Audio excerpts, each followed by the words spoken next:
programa durante muchos años y ha sido un testimonio de continuidad. La noticia internacional cada vez es más importante y más con las noticias que tú decías. Hoy son primera página en el mundo, como es la situación de Rusia y Estados Unidos en el tema nuclear, y tocar también la situación de Venezuela, muy difícil ahora, después de la decisión de la Corte Internacional de Justicia con respecto al Esequibo y lo que hay que hacer en el futuro frente a este tema. Sin duda son temas que hoy vamos a estar exponiendo y que usted muy bien conoce, por supuesto, con el tiempo que lleva de experiencia como diplomático, como embajador, pero también como analista principal de este programa. Precisamente ya se ha anunciado la ratificación del acuerdo, primero START, que fue firmado en 1991 con la Unión Soviética, y en el caso de George Bush padre como presidente de Estados Unidos, luego ratificado en 2010 con el gobierno de Barack Obama y el presidente que estaba para la fecha. Pero ahora, con el nuevo gobierno de Biden en Estados Unidos y una interrupción que hubo en las relaciones de Estados Unidos y este país soviético, regresan al New START, que fue el acuerdo firmado, como dijimos, en 2010, y ya se espera que sea ratificado en los próximos días. ¿Cuál es la importancia que tiene este acuerdo para el mundo en este momento? Yo creo que después de la pandemia, que ha sido una crisis de carácter universal, el tema más importante en la agenda de la política internacional es el atómico, el nuclear, porque hay 5 potencias nucleares que están legalizadas por Naciones Unidas.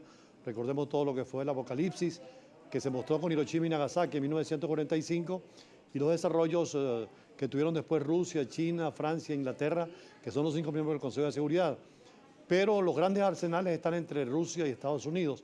Y con el presidente Trump habría una tendencia a incrementar verticalmente el armamentismo nuclear, mientras que ahora el presidente Biden da una muestra extraordinaria para el diálogo, la negociación, y al entablar negociaciones con Putin. Hoy precisamente el presidente de Rusia, su embajador en Viena, que es la sede del Organismo Internacional de Energía Atómica, y el embajador en Nueva York, sede de Naciones Unidas, acuerdan y dan la satisfacción, expresan de este país, Rusia, que después de la Unión Soviética viene tomando un liderazgo a nivel internacional, es una potencia de primer orden, y entre los dos países, Rusia y Estados Unidos, tendrían la capacidad para destruir al mundo 7 u 8 veces si hubiese una guerra nuclear. De allí que este paso que ha dado hoy el presidente Biden y el presidente Putin nos pone más cerca de la paz y la seguridad internacional. ¿Cuál es el riesgo de no ratificar este acuerdo? ¿Qué problemas pudieran avecinarse de no ser así como lo ha sido en el nuevo gobierno de Estados Unidos? Pero en el caso de que continuara Trump, había un riesgo de que esto no continuara. Hay dos temas en el tema armamentista nuclear, lo que llaman la proliferación vertical y horizontal. Horizontal es más estados que quieren tener el arma atómica. El caso, por ejemplo, de Corea del Norte, de India, de Pakistán, Israel tienen el arma atómica y se acusa o se señala a Irán en esa vía que tiene un buen desarrollo nuclear, porque es muy fácil pasar del desarrollo pacífico al militar del arma atómica. Pero el riesgo que había era que estuviese existiendo una mayor proliferación vertical, es decir, perfeccionamiento no solamente de misiles, sino también de bombas atómicas, porque un arma atómica tiene 2 partes. La bomba, que es lo que se llama ojiva nuclear, que ahora en el nuevo tratado se reducen a 1.500 para Estados Unidos y para Rusia. Se establece un límite, un límite. Y se habla nada más de 700 sistemas de lanzamiento de misiles, porque el arma atómica, la de Hiroshima y Nagasaki, fue llevada en un avión, mientras que hoy en día un misil en media hora está entre Washington y Moscú, o en 10 minutos entre Israel y cualquier estado árabe. Es decir, la capacidad misilística es fundamental y esto hoy en día lo que hace es que esas armas estratégicas se reduzcan a ese número que hemos dicho, 1.500 ojivas nucleares y 700 sistemas de lanzamiento de misiles, con lo cual garantiza más paz y tranquilidad, permite mayores recursos, sobre todo ahora con la pandemia, para las grandes potencias y otras preocupaciones de carácter económico y social. ¿Qué se puede decir del presidente que hubo en 1962 con la crisis de los misiles? En este caso, Kennedy estaba en el poder en Estados Unidos y, por supuesto, continuaba confrontando con la Unión Soviética o lo que era en ese momento. ¿Qué se puede decir sobre eso? José Enrique, ese fue el tema más importante de los últimos años en política exterior. Estuvimos al punto de una guerra nuclear. Que hubiera acabado todo el planeta, no estaríamos hoy aquí. Y estuvimos 13 días precisamente a punto de que Rusia y Estados Unidos lanzaran misiles, teniendo Rusia misiles muy cerca en Cuba, de corto alcance, y Estados Unidos capacidad de tener mayoría de misiles de largo alcance, que como decíamos en media hora van de un continente al otro y con una carga nuclear que es miles de veces la que fue Hiroshima y Nagasaki. En el 62 fue la crisis de los misiles. Eso hizo precisamente que en América Latina, en el 67, todos los gobiernos acordaran lo que llaman el Tratado de Tlatelolco, o el Tratado de Desnuclearización de América Latina, con lo cual América Latina es el único territorio del mundo habitado que no tiene armas nucleares, no se pueden negociar, no se pueden trasladar, no se pueden producir. Y aunque hayan desarrollos nucleares como Argentina o como Brasil, que tienen reactores nucleares, es muy fácil pasar del uso pacífico al uso militar. Y eso permitió, precisamente cuando tú recuerdas la crisis de los misiles, el que no se hubiese dado una guerra, una confrontación, gracias a la buena política de Khrushchev, en esa época líder de la Unión Soviética, y a la política de Kennedy. Hubo un acuerdo, privó lo diplomático sobre lo militar. Y la relevancia, la vigencia que cobra hoy ese acuerdo de desnuclearización que hubo para América Latina, acordado en 1967, ¿qué vigencia cobra hoy en la actualidad? Es muy importante, como decíamos, precisamente se llama Tlatelolco, porque la plaza de Tlatelolco en la Ciudad de México es donde funciona la Plaza de las Tres Culturas, funciona la Cancillería Mexicana y ahí se firmó. Hubo un hombre muy importante que fue García Robles, mexicano, que le dieron el Premio de la Paz precisamente por esa labor. Nos tocó cuando fuimos diplomáticos en México participar en la OPANAL, que es el organismo de proscripción de armas nucleares, y por ahora hay la garantía de que ningún país, no solamente de la región que no tenemos capacidad nuclear, pero cualquier potencia traiga armas nucleares a la región o comercie o también transporte. Es una garantía para la paz y la seguridad. Y si un país quiere tener energía nuclear, que sea con fines pacíficos. Por eso se creó en 1957 la Organización Internacional de Energía Atómica, que tiene sede precisamente en Viena, y es donde se discuten estos temas nucleares. Y ayer había muchísima alegría en la Organización Internacional de Energía Atómica, porque esto facilita más el progreso para el uso pacífico, pero quitar esa espada de Damocles, que es el arma nuclear, como decía una vez Kennedy en Naciones Unidas, que en cualquier momento puede romperse y acabar con el planeta. Están estos tratados importantes, está el organismo que usted mencionaba, sin embargo, el riesgo y la amenaza de una guerra nuclear sigue siendo, por supuesto, sigue prevaleciendo en el mundo, sigue generando dudas. Bueno, ¿qué pudiera pasar ahora en el mundo? También con la relación que parece estable en este ámbito entre Estados Unidos y Rusia, pero hay otros países que siguen teniendo esta energía atómica importante. La ventaja es que en este caso los 5 miembros del Consejo de Seguridad son los que tienen el arma nuclear, que es una especie de legitimación. Pero hay países como la India y Pakistán que han desarrollado también y tienen ojivas nucleares, armas atómicas. Igualmente Israel tiene un desarrollo nuclear también reconocido por el planeta, y Corea del Norte, además de otros pequeños desarrollos nucleares. Francia también, en Europa. No, por supuesto, las 5 potencias, Francia e Inglaterra. Estados Unidos ayudó a Francia e Inglaterra en la época del 50 para tener la bomba atómica, y Rusia a China. Así que los 5 miembros del Consejo tienen un equilibrio, que es lo que llaman el equilibrio del terror. Ellos saben que si hay una guerra nuclear sería el fin de la humanidad y el fin para ellos. Y entonces, bajo esa doctrina del terror o de la destrucción mutua asegurada, se ha permitido que la paz pueda haber existido en estos años. Por cierto, hoy se celebran 75 años, se conmemoran de lo que fue el Holocausto y nos recuerda todo lo que fue esa Segunda Guerra Mundial, donde afortunadamente Hitler no pudo tener el arma atómica, pero tenía desarrollos nucleares. Y Estados Unidos... Hubiese sido una destrucción total. Ah, no, y terrible. Sin precedentes. De hecho, en Noruega tenían reactores nucleares produciendo uranio enriquecido, que es lo que se hace para tener una bomba nuclear de fisión, porque la de fusión es con hidrógeno y con átomos ligeros, pero son igualmente destructivas. Y hay que ver el triple efecto de la bomba atómica: el efecto calórico, 1.000.000 de grados donde explota la bomba; el efecto mecánico, el terrible golpe que puede dar, caso Hiroshima y Nagasaki; y el efecto radiactivo, que es el peor de todo, porque el cuerpo tiene la radiación y produce deformación, inclusive genéticas. Vamos a hacer una pausa, pero quedan temas importantes e interesantes por señalar a continuación cuando regresemos con el embajador Julio César Pineda. También está pendiente el tema del Esequibo, así como las nuevas relaciones de Estados Unidos con el mundo. Hoy precisamente inicia funciones el nuevo secretario de Estado, Antony Blinken, en este país tan importante. Vamos a la pausa y ya venimos con más. Continuamos con más de Brújula Internacional. Háganos llegar sus comentarios en las redes sociales utilizando el hashtag Brújula Internacional, también la red del programa Brújula Internacional en Instagram, Brújula por GB en Twitter, y mi cuenta personal @JEnriqueRobles en Instagram como en Twitter. También es importante hablar sobre un tema que ha sido disputa para Venezuela y Guyana durante este último tiempo, y los últimos años, en el último siglo precisamente, es el tema del Esequibo, nuestro territorio que defendemos como venezolanos, como defendiendo la soberanía de nuestro país. Precisamente no se reconoce el laudo arbitral de París de 1899, sino el Acuerdo de Ginebra de 1966, y recientemente han habido audiencias porque la Corte Internacional de Justicia ya ha apelado a un fallo sobre este caso. Precisamente vamos a estar conversando sobre eso con el embajador Pineda. ¿Por qué reconocer el Acuerdo de Ginebra del 66 y no el laudo arbitral de París? la diplomacia venezolana siempre hace énfasis en el Acuerdo de Ginebra, que sostiene las previo, bases un sobre antecedente. este caso. Un punto muy importante es que en el 2015, sobre todo la ExxonMobil, descubrió grandes capacidades de producción de hidrocarburos en la zona final del Esequibo, hacia donde va la desembocadura, y lo que el territorio marca también marca la extensión en el mar, en el Océano Atlántico. Ya no solamente son los 159.000 kilómetros del laudo arbitral de París, sino la proyección atlántica y la salida atlántica de Venezuela es un punto fundamental para Venezuela. Por eso incluso en los últimos tiempos hemos visto que tanto el gobierno como la oposición tienen posiciones comunes. ¿Cuáles son las posiciones comunes? Uno, el no reconocer el laudo arbitral de 1899 y reconocerlo como írrito y nulo, porque Venezuela no estuvo presente en ese juicio. Estados Unidos nos representó.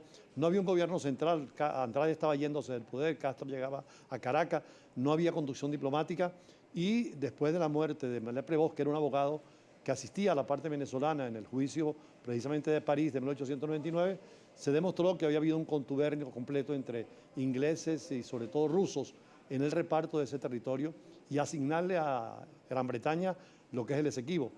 Por eso para Venezuela, después de conocer el famoso testimonio de este abogado muerto y todo lo que había sido lo írrito y nulo del laudo, lo proclamó como tal y además apeló a Naciones Unidas. Y en el 66 el Reino Unido reconoció que había que abrir el debate, incluso incorporando a la futura Guyana, República Cooperativa de Guyana, como responsable también para, en el caso de la independencia, seguir discutiendo con Venezuela. Para Venezuela, el hecho del Acuerdo de Ginebra del 66 cierra totalmente lo que era el laudo arbitral, que es nulo e írrito, como decíamos, y no se podía invocar nuevamente. Y en esa conversación, en este Tratado Internacional de Ginebra, se acepta solamente la negociación bilateral, es decir, la nueva República Independiente de Guyana y Venezuela son quienes deben discutir la territorialidad del Esequibo. Pero Guyana, aprovechando del laudo precisamente algunas disposiciones donde al secretario general de Naciones Unidas se le daba el papel de buen oficiante, aprovechó o hay un acuerdo implícito de la secretaria general para llevar el caso a la Corte, sabiendo que Venezuela nunca reconoce la competencia y jurisdicción de la Corte Internacional de Justicia. Para Venezuela no tiene jurisdicción y nunca estamos ni iríamos a la Corte Internacional.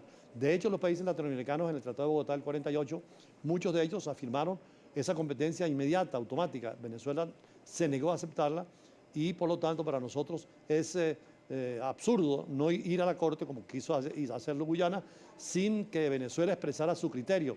Por lo tanto es una actitud unilateral de Guyana, es una complacencia del secretario general y nos pusieron frente a una situación de hecho que nos obligó a no ir, aunque sí presentamos los alegatos porque es lícito y lógico en la Corte que tiene que tomar una decisión, escuchar todas las partes, pero no como parte. ¿Y qué facultad encontró para entonces el secretario de la ONU, Ban Ki-moon, para hacer que tanto Guyana y Venezuela fueran a la Corte Internacional de Justicia cuando se dice por parte de la diplomacia venezolana que no hay facultad alguna y que reconoce todavía el Acuerdo de Ginebra? Sí, porque Guyana cuando hace la demanda a la Corte, lo primero que pide es la validez del laudo arbitral de 1899, cosa que era absurda. Afortunadamente la Corte no se pronunció sobre el fondo, sino sobre la forma, es decir, si tenía o no competencia. Pero de todas maneras es una derrota diplomática para Venezuela y habrá que hacer un frente unido ahora en el juicio que se abre, porque ahora sí van al fondo del asunto. Y en segundo lugar, dentro de este criterio también, en el caso de Guyana, aprovechó una mala interpretación del Acuerdo de Ginebra para decir que el secretario general en el Acuerdo de Ginebra se le daban facultades de buen oficiante, pero no para tomar decisiones como las que tomó Ban Ki-moon de llevar el caso a la Corte. Y Guyana aprovechó, llevando el secretario general el caso a la Corte, de presentar la demanda.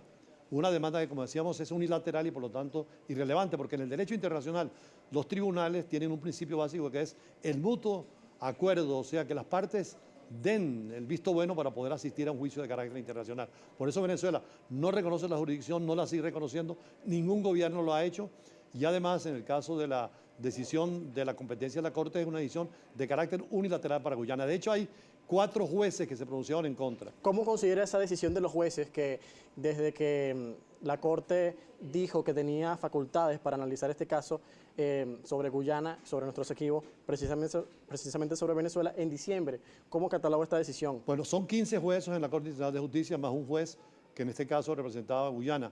Por eso hay 16 votos, 12 en favor de la decisión y 4 en contra. De los 4 en contra es interesantísimo ver la argumentación porque está el juez de Marruecos que precisamente dice que en el Acuerdo de Ginebra todavía hay mecanismos de discusión para llegar a un acuerdo político, diplomático entre las partes, sin ir a la Corte, no judicializar el proceso.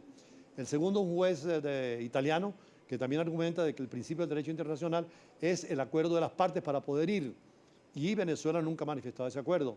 Un juez ruso también se manifestó en la misma dirección, y uno francés, o sea, ellos no representan al país porque cada juez es individual, se representa a sí mismo como un experto a nivel internacional.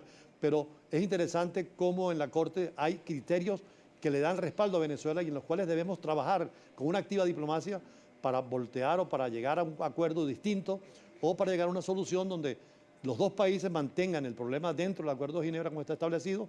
Además, el secretario general tenía que haber agotado todos los mecanismos que prevé el artículo 33 de la Carta de Naciones Unidas. El artículo 33 de la Carta de Naciones Unidas no solamente habla de la Corte Internacional, habla del arbitraje, de la negociación, sino de la resolución de la pacífica, investigación, ¿no? siempre solución pacífica, pero da distintos pasos. Y en el Acuerdo de Ginebra se habla que hay que agotar todos los pasos para poder ir. Al margen de esto, pues hay que hacer una política fronteriza activa, ocuparnos de los guyaneses que viven allí en esos territorios o sobre todo los esequibanos que están allí. Hay que ver a Argentina como en todos los foros internacionales eso es interesante pelea porque su problema. podemos diferenciar este caso de otros que han existido y de estados que no han ido a la Corte Internacional de Justicia. Bueno, claro, hay casos como el de Francia en alguna oportunidad por las pruebas atómicas que no fueron a la Corte Internacional, un caso de Turquía en que no participó tampoco en el juicio como lo hizo Venezuela, y el propio Estados Unidos en un litigio con Nicaragua estuvo en la primera parte de la parte formal en la Corte y después simplemente se retiró. O sea, el no estar o estar es un derecho y Venezuela lo ha ejercido. Precisamente nosotros aquí en Brújula Internacional y en las páginas del programa hay una entrevista que le hicimos cuando vino a Venezuela el profesor Brotons, que es español, profesor de Derecho Internacional, pero asesor de Venezuela ante la Corte Internacional de Justicia, y él nos decía, primero, que tenemos que estar dentro del Acuerdo de Ginebra para cualquier solución bilateral y beneficiosa para ambas partes de común acuerdo en todo. Y Guyana, por su parte, se fue directamente. Además, en la prensa guyanesa leímos que la propia Exxon dio que creo 15 millones de dólares para gastos que Guyana podría ejercer en los abogados y en los expertos, cosa que nunca había pasado a nivel internacional. O sea, nos han hecho realmente una jugada muy jurídica, política y diplomática terrible y tenemos que rehacer. Por eso es un tema de la agenda venezolana de primer orden en los años que vienen para poder dar un frente común. Creo que el gobierno está iniciando conversaciones con distintos sectores y debe hacerlo todos los organismos. Y en la oposición también, afortunadamente, había el mismo criterio que en el gobierno, ojalá que se puedan llegar a acuerdos y tener un solo frente. Fíjate que con el caso de Evo Morales, en la situación de Chile, por la frontera marítima, Evo Morales se llevó a parte de su gobierno, pero también a la oposición y a otros gobiernos, entre ellos a Mesa, que fue candidato contra Evo Morales, porque hay que presentar frentes unidos cuando es una política nacional y sobre todo en materia de fronteras, porque es la territorialidad. Son 159.500 kilómetros cuadrados. Argentina son las Islas Malvinas 12.000 kilómetros. Incluso ahora que el Brexit se cumplió y que Inglaterra y España vuelven a viejos conflictos, España reclama el Peñón de Gibraltar y son 7 kilómetros cuadrados nada más. Aquí son 100 veces el Estado Nueva Esparta que está en cuestionamiento. Quedó una disputa importante, pero ¿qué futuro hay sobre este caso? ¿Realmente sí podemos tener alguna esperanza de la recuperación de este territorio tan importante? Además porque vemos lamentablemente cómo Guyana tiene ya conformado un gobierno, con reconocimiento parcial, por cierto, pero bueno, pareciera que no hubiera avance en el inclusive caso. Es importante ver, José, que en el caso de Guyana llevó a todos los que han venido manejando el caso de la oposición y del gobierno en el frente cuando fue a La Haya. Además hay una política de educación en las universidades y en los colegios. Tenemos que ilustrar sobre este caso, informar. Es importante la pedagogía sobre el tema del Esequibo y convertirlo en un tema central. Eso de que el sol nace en el Esequibo hay que hacerlo efectivo. Y la riqueza es inmensa. Se habla de un emirato prácticamente petrolero porque es petróleo liviano.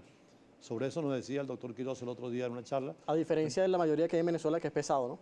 Claro, y además para nosotros es importantísimo la fachada atlántica, que es la salida al Atlántico que tiene Venezuela, y tenemos que ir a todos los medios diplomáticos, a los medios políticos, más que jurídicos. Se ha politizado el caso, por lo que decíamos, ahí hay grandes compañías que están haciendo ya exploración, que están haciendo investigaciones y que son de todos los países, incluyendo potencias que podríamos conversar con ellos y de alguna manera evitar que sigan dando concesiones, porque de hecho se han apropiado.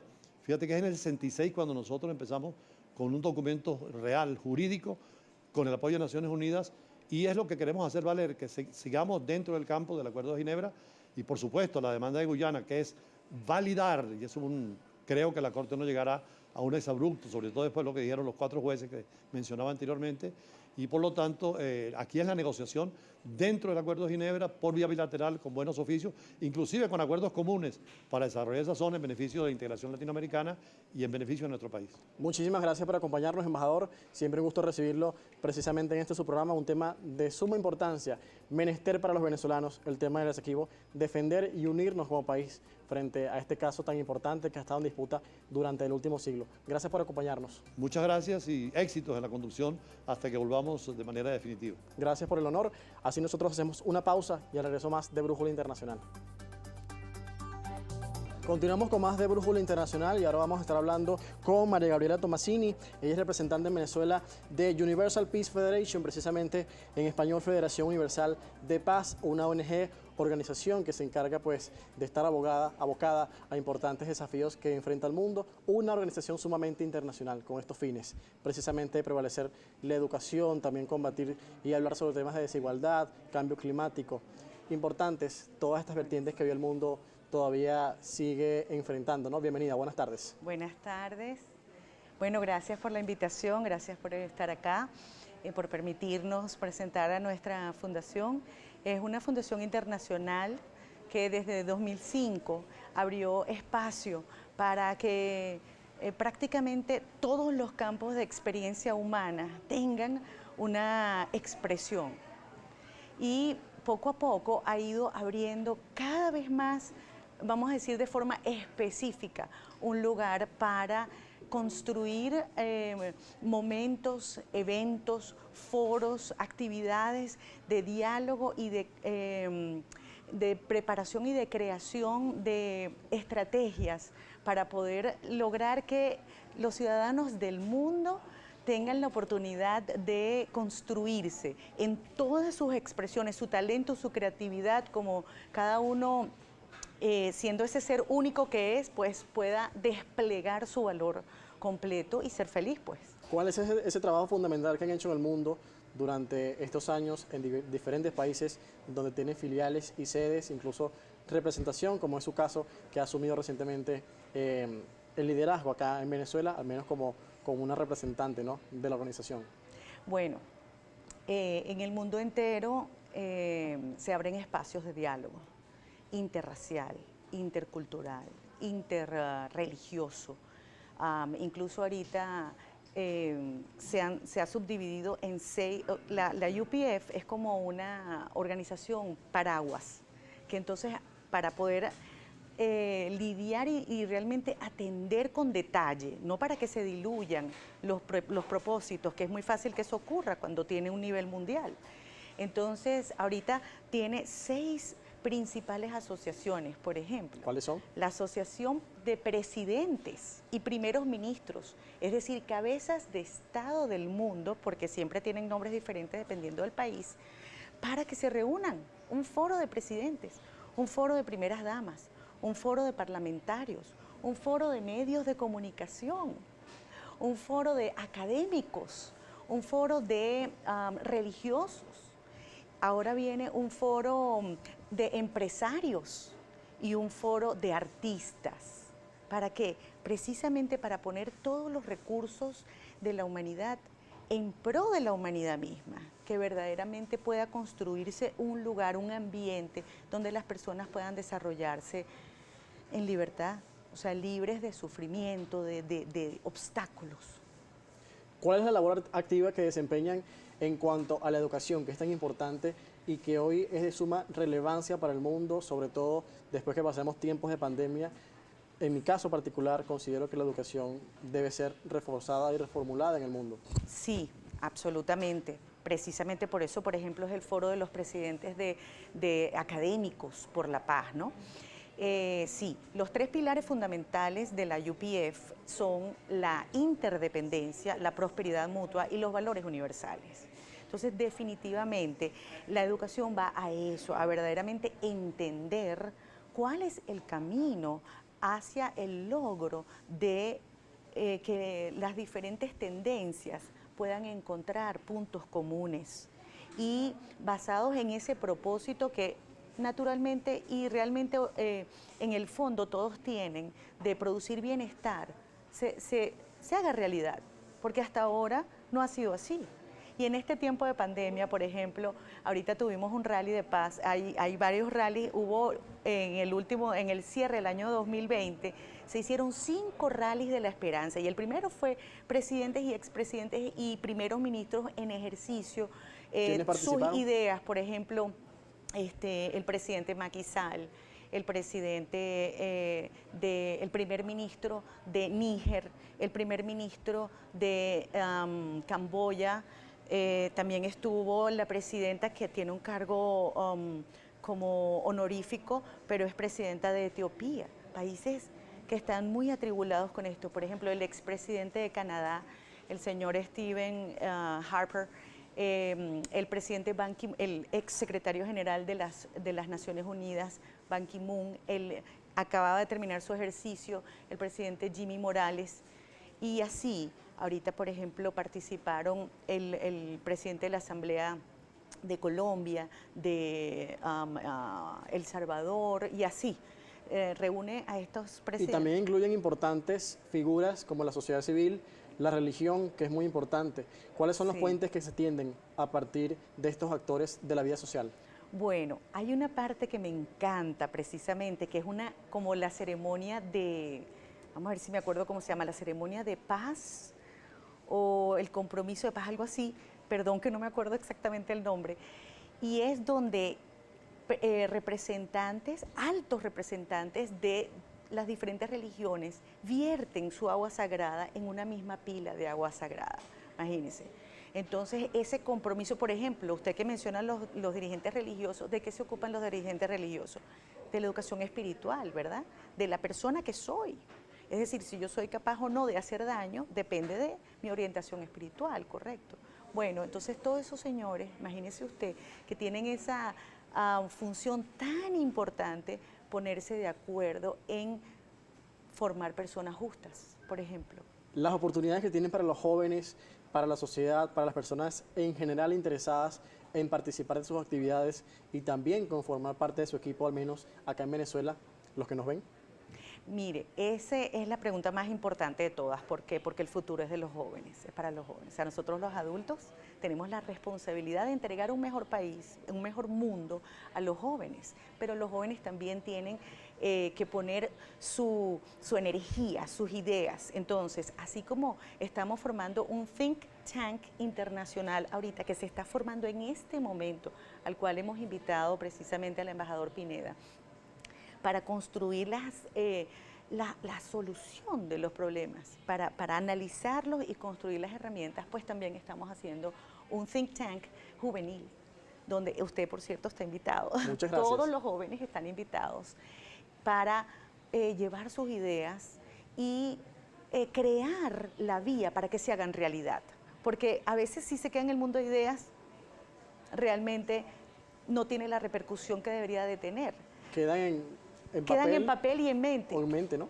Exacto, pero la idea es que se hagan realidad, que de verdad la gente aprenda a crear riqueza de todo punto de vista, material y espiritual, relaciones sociales que embellezcan la vida de las personas, que las engrandezcan como personas, además que se desplieguen todos esos talentos y esa creatividad, sobre todo de los jóvenes, pero necesitamos crear el ambiente mundial para eso. ¿Cómo pueden las personas informarse, participar de todas esas actividades, solicitar mayor información para estar con ustedes y pertenecer a estos agentes de cambio que están formando?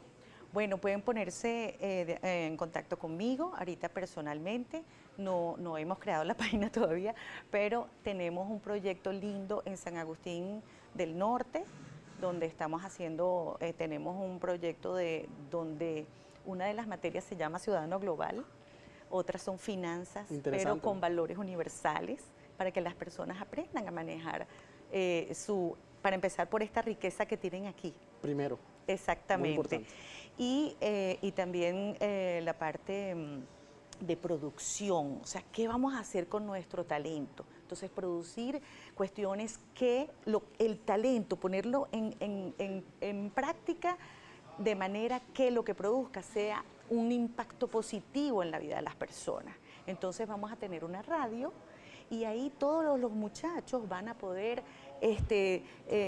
exhibir su talento en pro de la paz, sea lírica, sea musicales, sea videogames, software, diseños, etc. Ajá. Recuerde, por favor, los contactos, Mi cómo nombre. comunicarnos con usted, con la organización como tal, al menos con las vías provisionales que tienen ahora, ¿no? Ajá, María Gabriela de Tomasini, 0416-613-0830. Y por los momentos, mi correo, vamos a decir el de la Federación de Mujeres, que agrupa el corazón de las mujeres que las personas colaboren unas con otras, no se hagan daño, sino que tenemos que llegar a un acuerdo. Están a la vanguardia también con ese tema, ¿no? El empoderamiento femenino que es tan importante hoy. Exactamente, sí. El El liderazgo que asume la mujer. 70% de la pobreza mundial son mujeres y niñas. Entonces hay que empoderarlas. Sí, entonces ese correo es FM, o sea, Federación de Mujeres para la Paz Mundial, FMPMVE, o sea, de Venezuela, @gmail.com.